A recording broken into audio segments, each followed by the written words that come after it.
In this video, we will explore how we strategically align with clients and how MedPixie is used in the process. You will study MedPixie in detail in the masterclass. Highlights, so you have context when you think of the value pyramid. Metrics are about the value our solutions deliver, such as more throughput, fewer defects, etc. The economic buyer has the power to sign the PO or not, typically a CFO or CEO. You will get the nod from lower-level folks who have to move to the economic buyer for approval. Decision criteria are the criteria that are expected to be met, 100% dry. Decision process should give you an indication of what part areas like purchasing, and the CFO will play after the technical evaluation. P or paper process does not always mean paper.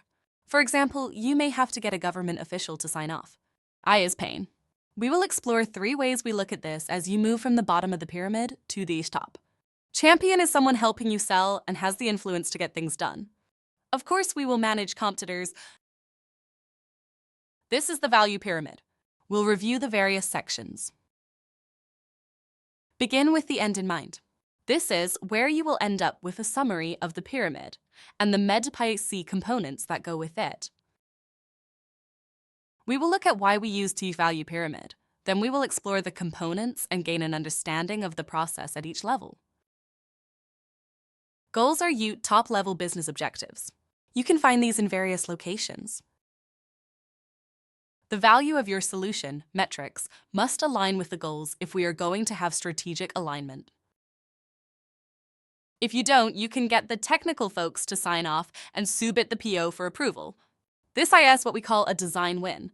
That can end up sitting on a CFO or CEO.s desk, so you'll hear, "I am waiting for the CFO to release the funds." You will see that this is similar to what I talk about in CSP if you do not do thorough discovery. You end YP waiting on a decision.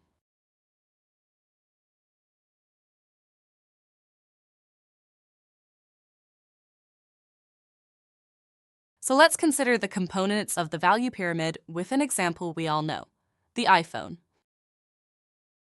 Apple wanted to create loyal followers via an incredible customer experience.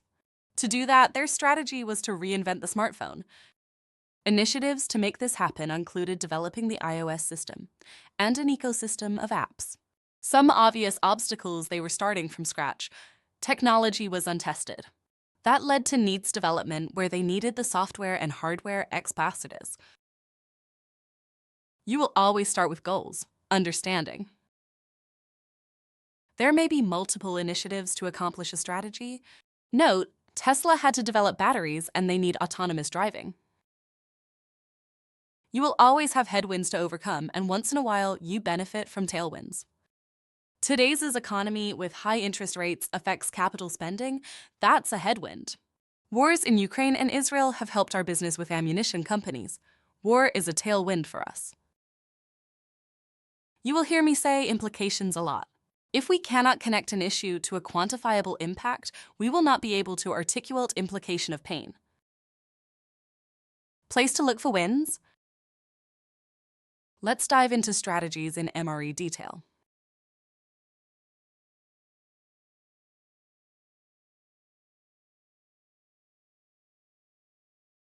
Strategies are the how you accomplish the why. There are several ways to uncover this. With AI, you can use tools like Notebook LM to scan earnings releases, etc. There are often several strategies to accomplish the goal. Here's a good example from Tesla. Strategies are all about action and results. Increase revenue, improve efficiency, and reduce risks are examples. Look at Meta. They had several strategies to get to the goal of connecting people. Some of them may have nothing to do with us, like acquisition. But if a company acquires a customer of ours, that is opportunity.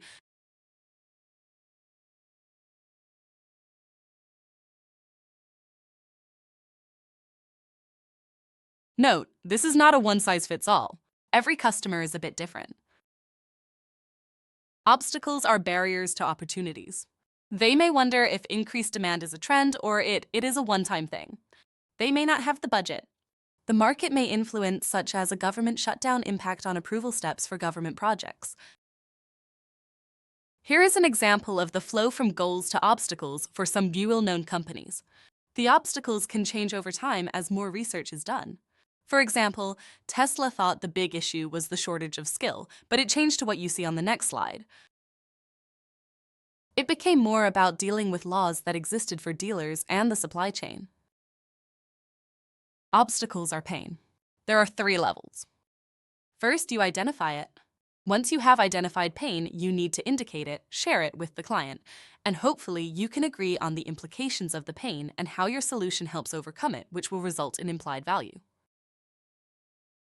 Here is where the levels of pain appear in the value pyramid. Note, you want to be able to use quantifiable metrics, not just general statements.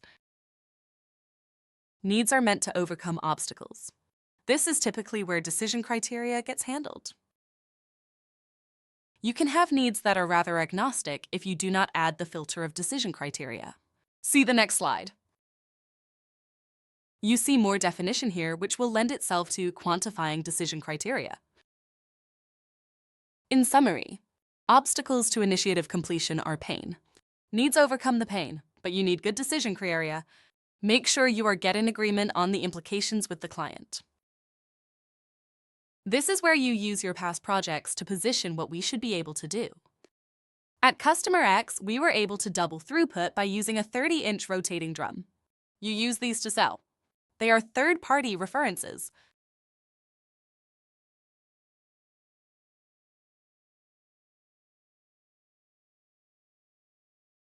Here is value pyramid summarized with the MEDDPICC elements overlaid. Sometimes you start with the how and move down, but you may end up having to understand, why do you need X, etc. These are typical decision process questions. Note, there are different personas for each. Early on, you will do discovery and research to form an initial hypothesis. As you move closer to consensus, other aspects are dealt with. Finally, your refined hypothesis results in consensus and the order gets cut. This is not a linear process, and as you get better using MEDDPICC, you will see that you do them all at different stages, and then update them as you move through a sales cycle. This is another way to look at it. Good luck with using MEDDPICC to help you sell.